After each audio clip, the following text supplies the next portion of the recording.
इस समय राजनीति में एक दूसरे पर आरोप लगाना, एक दूसरी पार्टी पर निशाना साधना जैसे रिवाज बन गया है, यही चल रहा है। इसमें कोई भी पार्टी अछूती नहीं है, चाहे वह भाजपा हो, कांग्रेस हो, सपा हो, बसपा हो या फिर कोई भी पार्टी। चलिए आज हम बात करेंगे महाराष्ट्र के सांगली में कांग्रेस सांसद राहुल गांधी द्वारा दिए गए एक महत्वपूर्ण भाषण के बारे में। इस भाषण में उन्होंने प्रधानमंत्री नरेंद्र मोदी पर कई गंभीर आरोप लगाए और छत्रपति शिवाजी महाराज की मूर्ति गिरने के बाद मांगी गई माफी पर भी चर्चा की। राहुल गांधी कहते हैं कि हाल ही में छत्रपति शिवाजी महाराज की मूर्ति गिर गई थी, जिसके बाद प्रधानमंत्री मोदी ने कहा था, मैं शिवाजी महाराज से माफी मांगता हूं। लेकिन सवाल यह है कि प्रधानमंत्री मोदी को माफी मांगने की जरूरत क्यों पड़ी? राहुल गांधी ने इस पर 3 कारण बताए। यह उनके अपने कारण है, अपना विचार है, अपना सोच है। पहला कारण क्या था? राहुल गांधी ने कहा कि यह हो सकता है कि इस मूर्ति का ठेका आरएसएस के किसी व्यक्ति को दिया गया हो। यह सवाल उठाता है कि क्या राजनीतिक संबद्धता के कारण इस महत्वपूर्ण कार्य में लापरवाही की गई?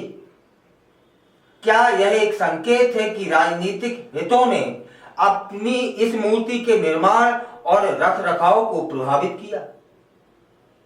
फिर उन्होंने दूसरा कारण बताया। दूसरा कारण में कहते हैं कि यह हो सकता है कि मूर्ति के निर्माण में भ्रष्टाचार हुआ हो। क्या यह संभव है कि इस प्रोजेक्ट में वित्तीय अनियमितताएं रही हो? यदि ऐसा है तो यह न केवल शिवाजी महाराज का अपमान है, बल्कि महाराष्ट्र की जनता के साथ भी एक धोखा है, धोखाधड़ी है।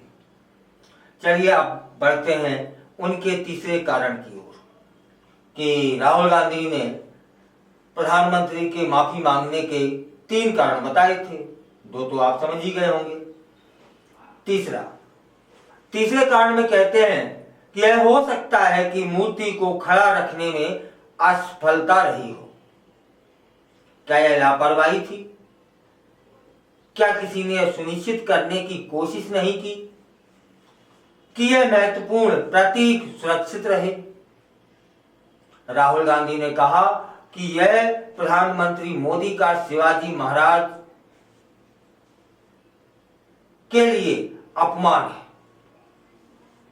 और उन्हें केवल शिवाजी महाराज से नहीं बल्कि महाराष्ट्र के हर व्यक्ति से माफी मांगनी चाहिए। राहुल गांधी का यह भाषण चर्चा का विषय बना हुआ है और राहुल गांधी ने अपने भाषण में यह भी कहा कि आप लोगों के डीएनए में कांग्रेस की विचारधारा है। यह केवल राजनीति की बात नहीं है, बल्कि यह विचारधाराओं का युद्ध है। युद्ध जैसा शब्द देश की जनता के लिए, देश को क्या बताना चाहते हैं कि ये राजनीतिज्ञ या पार्टियां आपस में युद्ध लड़ती हैं? भैया युद्ध तो सीमाओं पे हुआ करते हैं, है ना। आज भारत में एक और कांग्रेस पार्टी है जो सामाजिक विकास चाहती है और दूसरी ओर भाजपा है जो केवल विशेष लोगों के हितों की रक्षा कर रही है। राहुल गांधी ने यह स्पष्ट किया कि यह लड़ाई केवल राजनीतिक नहीं है, बल्कि यह एक विचारधारा की लड़ाई है। उन्होंने कहा कि कांग्रेस पार्टी सभी वर्गों को साथ लेकर चलने वाली पार्टी है, जबकि भाजपा का उद्देश्य केवल चुनिंदा लोगों को लाभ पहुंचाना है।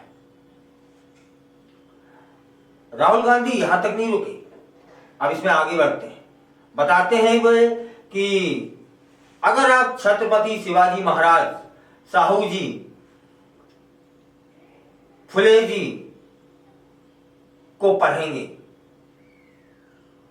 तो आपको पता चलेगा कि इन सभी की विचारधारा और कांग्रेस की विचारधारा एक जैसी है। यह विचारधारा समाज के लिए, सभी वर्गों के लिए समानता और विकास की बात करती है। राहुल गांधी ने दिवंगत कांग्रेस मंत्री पतंगराव कदम की मूर्ति का उदाहरण देते हुए बोले कि वह गारंटी देते हैं कि उनकी मूर्ति 50 से 70 साल तक भी वहां रहेगी। यह एक संकेत है कि कांग्रेस पार्टी अपने नेताओं और उनके योगदान को भी कभी नहीं भूलेगी। राहुल गांधी बोलते हैं कि भाजपा देश के कोने कोने में नफरत फैला रही है। यह कोई नई बात नहीं है, बल्कि यह सदियों से चल रहा है। उन्होंने कहा कि यह विचारधारा की लड़ाई पुरानी है और आज यह लड़ाई भाजपा और कांग्रेस के बीच है। यह लड़ाई केवल राजनीतिक नहीं है, बल्कि यह समाज के लिए एक बेहतर भविष्य की लड़ाई है। उन्होंने सभी से आग्रह किया कि इस लड़ाई में शामिल हो और एकजुट होकर आगे बढ़ें। राहुल गांधी ने अपने भाषण के अंत में कहा कि महाराष्ट्र एक प्रगतिशील राज्य है, जहां विभिन्न समुदायों ने मिलकर काम किया है। उन्होंने कहा कि सभी ने मिलकर महाराष्ट्र को एक नई दिशा दिखाई है। इस भाषण ने न केवल कांग्रेस पार्टी के समर्थकों को प्रेरित किया, बल्कि यह उन सभी लोगों के लिए एक संदेश भी था जो समृद्ध और एकजुट समाज की कामना रखते हैं। इस महत्वपूर्ण भाषण के बारे में आपकी क्या राय है? क्या आपको लगता है कि राहुल गांधी के आरोप सही हैं? या फिर राहुल गांधी ने जो आरोप लगाए हैं भाजपा पर, प्रधानमंत्री पर, वे आरोप निराधार हैं? तो फिर कमेंट करके हमें अवश्य सूचित करें।